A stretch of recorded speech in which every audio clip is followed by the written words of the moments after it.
નમસ્કાર દર્શક મિત્રો, એડી ન્યૂઝમાં હું છું આપની સાથે આરડી વાઘેલા। જોઈએ આજના મુખ્ય સમાચાર।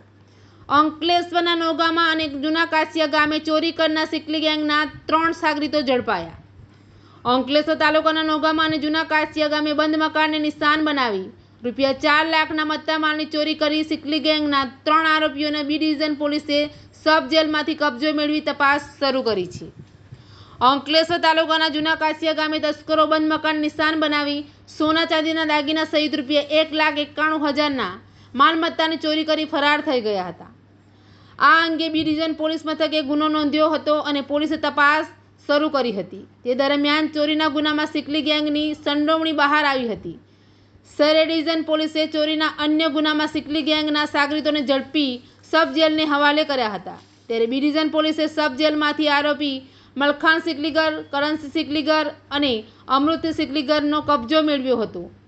તેઓને નોગામા ગામે પણ મકાનમાંથી રૂપિયા 1,66,000ની ચોરીના ગુનાને અંજામ આપ્યો હોવાનું બહાર આવ્યું છે।